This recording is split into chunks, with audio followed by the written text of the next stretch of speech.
poursuivre cette présentation un peu de l'action qui a été menée au sein de la cave avec le GI2E. Donc on a avec nous Blandine Carré du groupe Chiroptère Languedoc-Roussillon.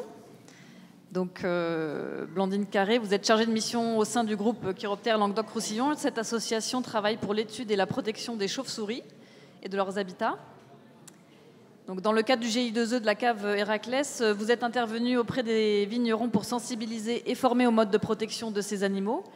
Donc, vous allez nous les présenter rapidement et nous montrer en quoi ils peuvent être de bons alliés pour la protection de la vigne et comment il est possible de favoriser leur présence au vignoble. Tout à fait, merci. Alors bonjour à tous. Donc oui, effectivement, ça fait à peu près un peu plus de 2 ans que mon association travaille avec le GI2E de la cave Héraclès pour essayer de prendre en compte les chauves-souris dans leurs pratiques. Et plus généralement, mon association anime également un plan régional d'action pour les chauves-souris en Occitanie, dont une des actions est de favoriser la prise en compte des chauves-souris dans les pratiques agricoles. Mais je vais rentrer dans le vif du sujet. Alors, les chauves-souris, ce sont des mammifères de petite taille qui pèsent entre 4 et 70 grammes. Là, vous voyez, c'est une pipistrelle commune. Elle tient dans une main, ça fait la taille d'un pouce, c'est vraiment minuscule. Et ce sont des animaux qui sont assez longévifs, mais il y a quand même de grosses disparités entre les espèces.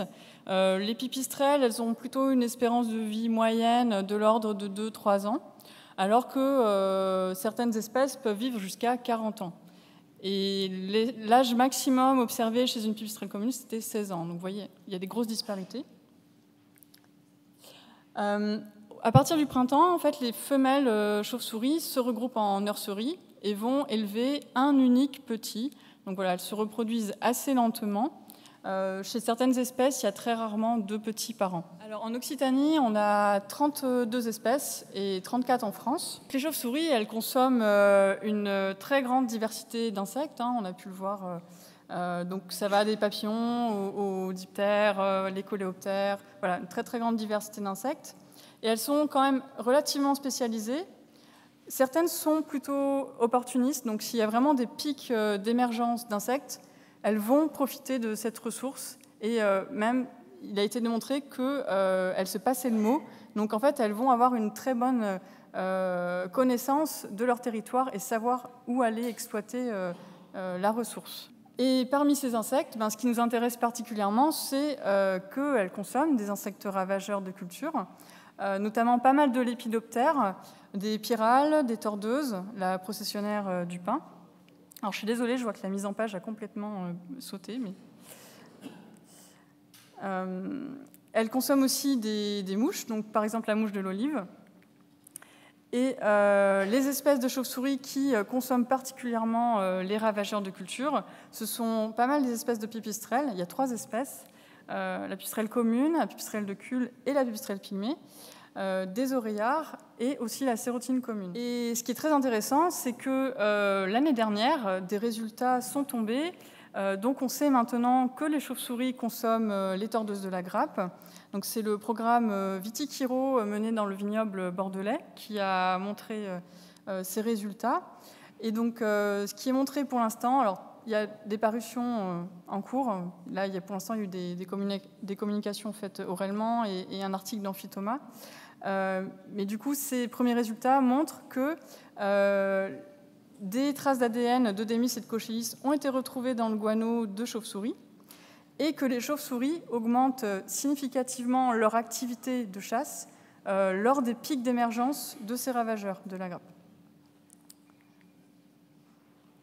Et une autre étude en fait, qui est assez marquante, je trouve, qui démontre vraiment l'efficacité de régulation des ravageurs par les chauves-souris, c'est l'étude qui a été menée dans les rizières en Espagne sur la pyrale du riz. Donc, les chercheurs ont, pendant 10 ans, relevé le niveau d'infestation des rizières par la pyrale du riz et ont suivi dans le même temps l'évolution de l'occupation de plusieurs nichoirs qu'ils avaient posés dans les rizières. Et les résultats sont extrêmement intéressants puisque donc là, vous voyez en noir, la courbe, c'est le seuil, enfin, le niveau d'infestation par la pyraldurie des rizières sur une période de 10 ans. Donc on voit que le seuil, enfin, le niveau d'infestation décroît.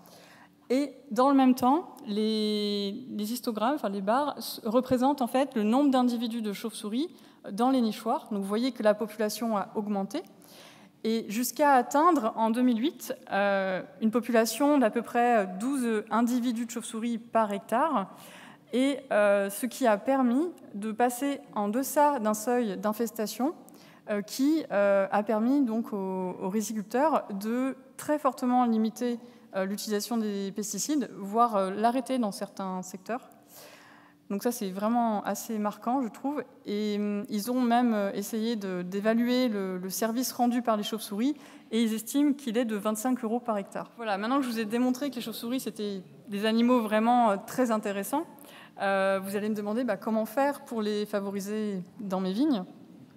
Alors pour ça, vous allez devoir non seulement leur fournir le couvert, mais aussi le gîte, des voies d'accès pour qu'elles puissent arriver jusqu'à vos parcelles, des points d'abreuvement. Bref, on va voir tout ça dans le détail. Alors, il y a plusieurs espèces de chauves-souris et toutes occupent des gîtes différents.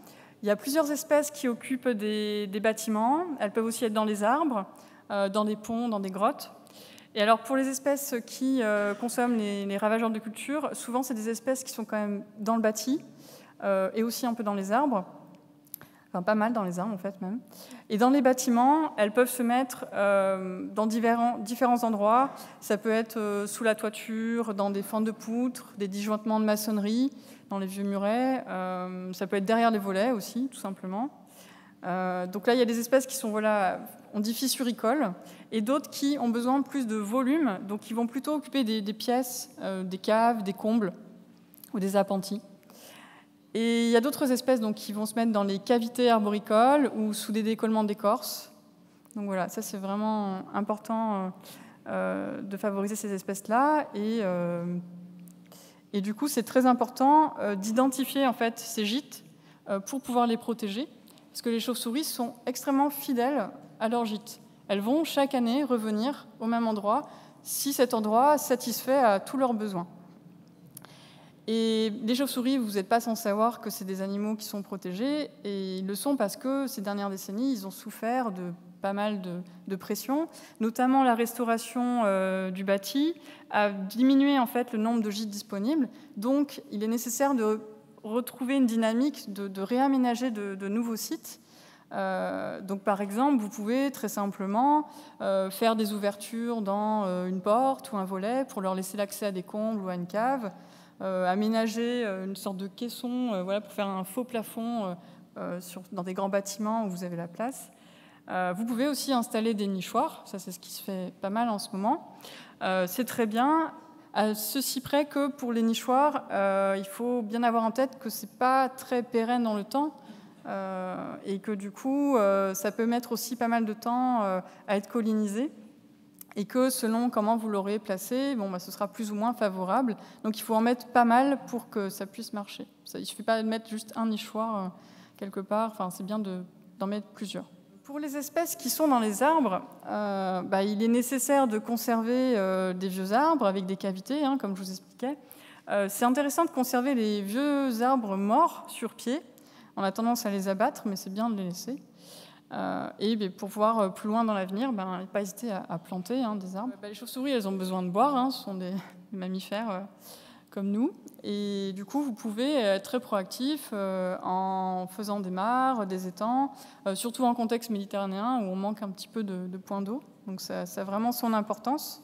C'est des milieux très attractifs aussi pour chasser, pour les chauves-souris.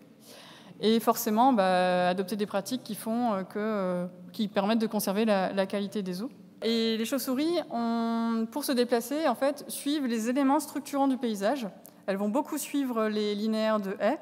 Donc, vous avez vraiment un rôle à jouer dans la conservation ou la restauration de linéaires de haies, qui sont par ailleurs des zones très riches en insectes dont elles vont chasser le long de ces haies.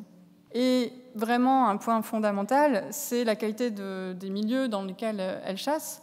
elles forcément, comme je vous l'ai dit tout à l'heure, elles vont se concentrer dans des milieux très riches en insectes. Donc, elles vont plutôt aller dans des paysages avec une mosaïque de milieux diversifiés et chasser le long des milieux connexes des parcelles, donc plutôt le long des haies, des ripisylves, près des boisements. Là, on a vraiment une grosse biomasse d'insectes. Et forcément, favoriser les insectes, c'est contradictoire avec le fait d'utiliser des pesticides ou des herbicides.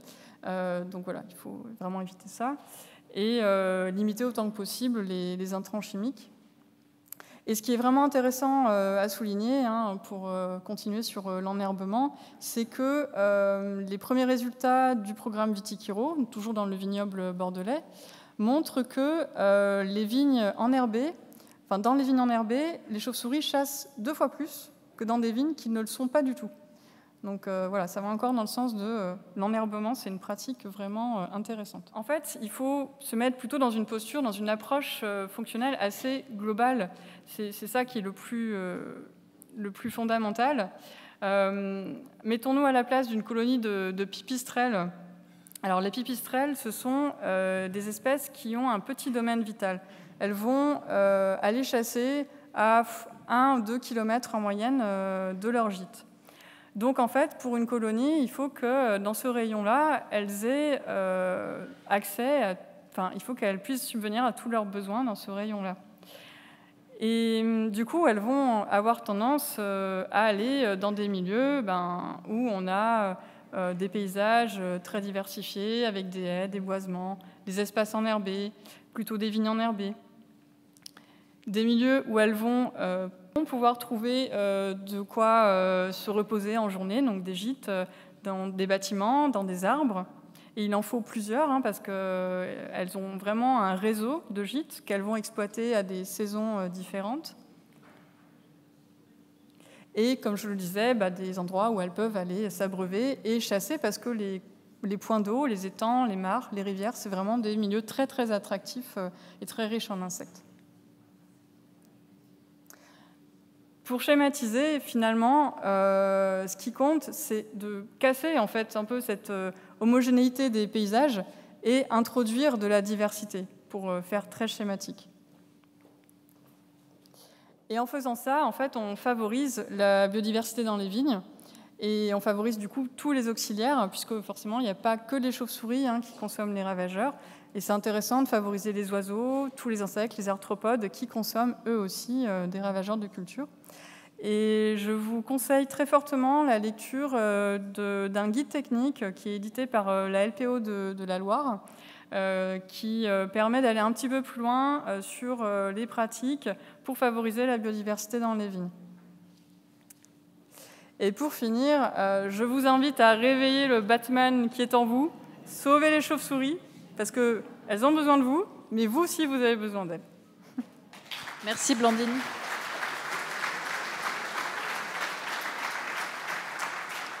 Merci pour cette approche sur la biodiversité qui nous rappelle bien le besoin global de ce qu'est la viticulture biologique. Est-ce que cela suscite chez vous des commentaires, des questions ?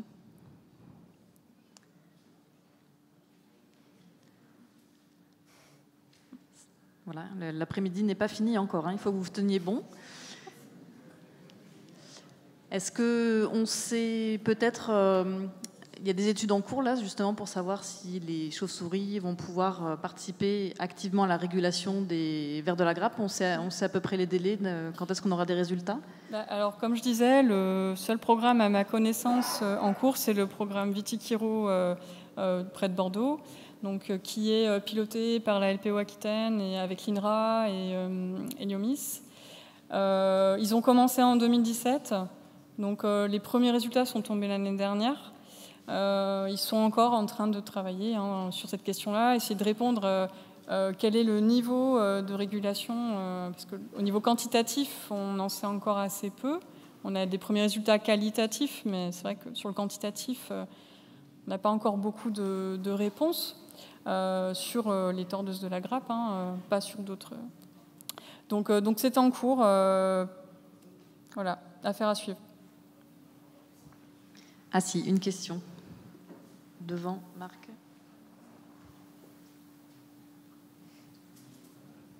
Est-ce que parmi toutes les chauves-souris, il y en a qui ont des activités diurnes?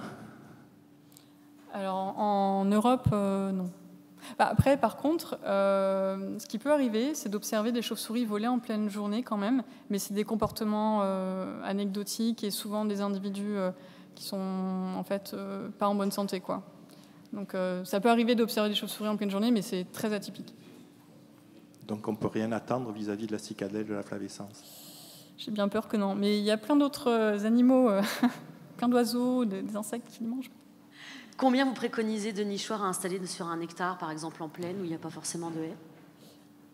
Alors sur un hectare, je ne peux pas vous donner de chiffres précis, mais les différentes études montrent qu'il faut vraiment en installer un maximum. Moi j'ai un référentiel, c'est une étude en Allemagne, en forêt. Ils ont mis des îlots, en fait. Ils ont vraiment fait des îlots de nichoirs, d'une trentaine de nichoirs, et ça paraît être un minimum. Donc l'idée, c'est vraiment de créer plusieurs îlots. Après, voilà, un maximum, en fait, mais vraiment fonctionner par îlot, pas juste un nichoir par-ci, par-là. Et surtout, essayer de varier un petit peu l'exposition. Alors, il faut les mettre quand même assez haut, mais l'exposition peut jouer, l'ombrage aussi. Dans le sud, en fait, en plein été, en plein sud, ça peut être limite un peu trop chaud, mais par contre, ça peut être favorable au début de la saison et pas plus tard. Donc c'est bien de vraiment mettre plusieurs modèles aussi de nichoirs. Il y a des modèles en bois, des modèles en béton de bois. Donc voilà, pour maximiser vos chances d'installer une population de chauves-souris, je dirais mettre plusieurs modèles, mettre un maximum de nichoirs en îlot, et varier un peu les expositions. Très bien. Est-ce qu'il y a encore quelques questions? Oui, on continue. Merci beaucoup, Blandine.